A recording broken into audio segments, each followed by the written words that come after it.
थे भगवान के जो बालक थे वो खेल रहे थे।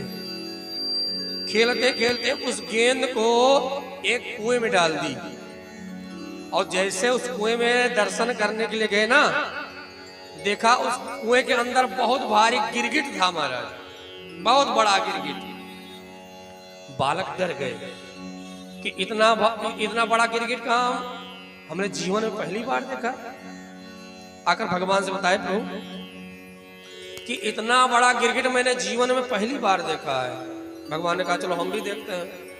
जैसे हमारे श्याम सुंदर आए और जैसे स्पर्श किया, दिव्य रूप धरो जाता, बड़े सुंदर रूप धारण करके प्रकट हो गया। भगवान ने कहा भैया कौन है आप? उसने अपना परिचय दिया। क्या कहा? नृगो नाम नरेन्द्रोयम इक्ष्वाकु तनयः प्रभो दानिशाखेषु मानेषु यदि ते कर्णमस्पृशम्। अपना परिचय देखो कैसे दे रहा भगवान को। कहते महाराज हमें नहीं जानते। भगवान ने कहा तुम कौन बड़ी बात हो भैया जो हम तुम्हें जाने। कहा महाराज हो ना हो आपके कानों में मेरा नाम पड़ा होगा जरूर। भगवान ने कहा कौन काम किया भैया जो आपका नाम हमारे कानों में पड़ा होगा? कहा महाराज मैंने इतनी गोदान की है, इतनी गैया दान की है महाराज कि इन मेघों से जब जल बरसता है कितनी बूंदे गिरती हैं कोई गिन नहीं सकता, लेकिन शायद हो सके कोई गिन ले। मैंने इतनी गौ का दान किया महाराज कि कोई गिन ही नहीं सकता महाराज। भगवान श्याम सुंदर ने कहा भैया गोदान तो महादान है और आपने कौन ऐसा काम किया कि आपको ये गिरगिट बनना पड़ा? कहने लगा प्रभु मैं गोदान करता रहा, लेकिन एक दिन की घटना है जानते प्रभु क्या? एक दिन की बात है, मैंने एक गोदान ब्राह्मण देवता को कर दिया। वो ब्राह्मण देवता गाय लेकर चले गए और गाय का एक स्वभाव होता है क्या कि अपने स्वामी का घर गाय भूल नहीं पाती। उस ब्राह्मण देवता के घर से गाय छूट के चली आई और पुनः हमारी गायों में मिल गई। जब दूसरे दिन की बात आई, दूसरे दिन मैं समझ नहीं पाया, वही गाय दूसरे ब्राह्मण को दान कर दी। अब क्या था? प्रथम ब्राह्मण गाय ढूंढ रहा था और दूसरा ब्राह्मण वही गाय लेकर जा रहा था। रास्ते में मिल गए दोनों। अब आपस में झगड़ा होने लगा। पहला ब्राह्मण कहता है कि कल राजा ने हमें दान किया। दूसरा ब्राह्मण कहता है तुम्हें कल की बात कर रहे हो, हमें आज राजा ने दान किया। अब क्या था? दोनों में वाद विवाद होने लगा। नृग कहता महाराज हमारे पास आया संवाद। जब मैंने देखा तो मैं समझ नहीं पाया और कुछ निर्णय दे नहीं पाया, इसलिए कहते हैं दोनों ब्राह्मणों ने गाय छोड़ दी और चले गए और श्राप दे दिया हमें। कहा जाते हो हमें आपस में लड़वाते हो तुम लोग, जाओ मैं तुम्हें श्राप देता हूं तुम गिरगिट बन जाओ।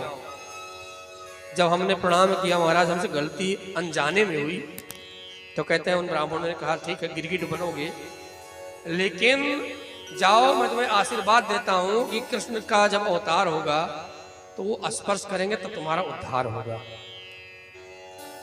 भगवान ने अपने बालकों से कहा सुने, अनजाने में एक ब्राह्मण का अपराध कर दिया, इसको गिरगिट बनना पड़ा ना, इसलिए कभी भूल के आप लोग किसी ब्राह्मण का अपमान मत करना, किसी संत का अपमान मत करना। महाराज भगवान अपने बालकों को समझाते हैं और हम भी कहते हैं भैया अपने बालकों को भी समझाया करो।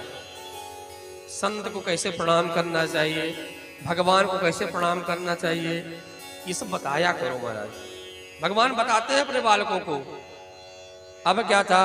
कहते हैं यही बालक जब समझाने लगे भगवान ने कहा सुनो एक बात और। क्या?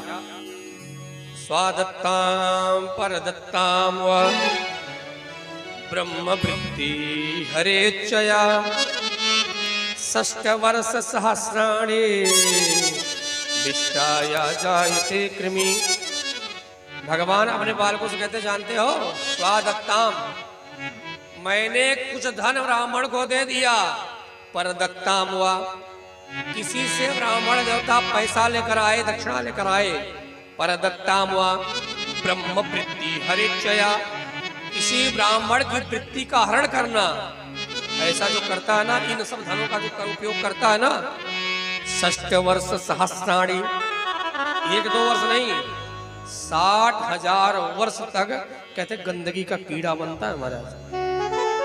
भगवान अपने बालकों को समझाते हैं कभी जीवन में किसी संत का, किसी ब्राह्मण का अपमान मत करना।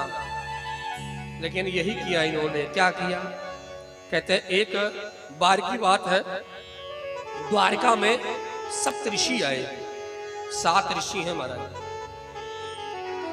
जो जामवंती का पुत्र था, ये बहुत सुंदर है, बहुत सुंदर, इसको साड़ी पहना दिया और पेट में कपड़ा बांध दिया।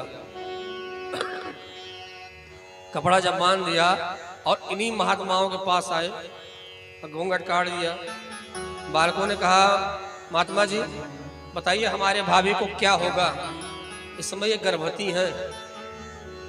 महात्माओं, कोई आंख बंद कर रहा है, कोई ध्यान कर रहा है। अब स्त्री रहे, गर्भवती रहे, तब तो पता चले, वो तो बालक स्त्री बना है ना। अब क्या था, महात्माओं ने कहा देखो तुम भगवान के पुत्र हो, तुमको ऐसे महात्माओं के साथ मजाक करना अच्छा नहीं लगता। तब तक उसी में से एक बालक पूछा, बोल पड़ा, क्या आता न जाता चुनाव चिन्ह छाता, कुछ आता जाता है नहीं तुमको, अब बैठ के केवल खाओ पियो बस मौज लो। और ऋषि तो कुछ नहीं बोला। लेकिन जो दुर्वासा ऋषि थे उन्होंने कहा इधर आओ, इधर आओ, हम बताते हैं क्या है। कहा महाराज जी बताइए आप क्या है। कहा न लड़का होगा न लड़की होगा, जाओ मैं तो श्राप देता हूं, तुम हमसे मजाक करते हो, जाओ ऐसा लोपिंड होगा जिससे पूरा यदुवंश समाप्त हो जाएगा महाराज। और जैसे खोला ना, उसमें एक लोपिंड निकला। उग्रसेन को जब पता चला, उन्होंने कहा कि अगर भगवान को पता चल गया ना तो भगवान सबको मृत्युदंड दे देंगे, इसलिए काम करो, इस लोपिंड को घिस घिस के समुद्र में फेंक दो। लोपिंड पिस पिस के फेंक तो दिया। कहते वही लोपिंड आगे चलकर समुद्र के तट पे एरिका नाम की घास हुई महाराज, और इसी घास से यदुवंश ने आपस में लड़ भिड़ के सारा यदुवंश नष्ट हो गया, बस 2-4 लोग बचे महाराज। अब जब ये बात इस घटना को सुनाए सुखदेव भगवान, तो सुखदेव भगवान ने कहा परीक्षित अब क्या सुनना चाहते हो। कहते हैं महाराज जब हम भगवान की कथा सुनते हैं, जब हम भगवान की कथा सुनते हैं ना प्रभु, तो हम एक शब्द सुनते हैं, क्या? भक्त वत्सल करुणा निधान, ये सब सुनते हैं। भक्त वत्सल उसे कहते हैं, करुणा निधान उससे कहते हैं, दीन बंधु उसे कहते हैं जो दीन को बंधु बनाए। मतलब जो बहुत गरीब व्यक्ति हो उसको जो अपना मित्र बनाए, उसको दीन बंधु कहते हैं। भगवान ने किसी दीन को बंधु बनाया कि ऐसे नाम रखा है। सुखदेव भगवान ने कहा परीक्षित हाँ बनाया। किसको? अब सुखदेव भगवान यहाँ पर सुदामा जी की कथा कहते हैं महाराज। कहते हैं जानते हो, सुदामा जी की जब कथा कहने के लिए सुखदेव भगवान हमारे प्रारंभ किए ना, तो पहले नाम नहीं लिखा। क्या लिखा? कृष्णस्यासीद सखा कश्चित ब्रह्मणो ब्रह्मवित्तमा विरक्त इंद्रियार्थेषु प्रसन्नात्मा जितेंद्रिया। सारे विशेषण लगा रहे हैं महाराज, नाम नहीं लिया। और आप लोग सुनते हैं ना, एक साहित्य के बहुत बड़े व्यक्ति ने कहा है नाम में क्या रखा है, सच कहा है। यहाँ पर नाम नहीं लिख रहे हैं।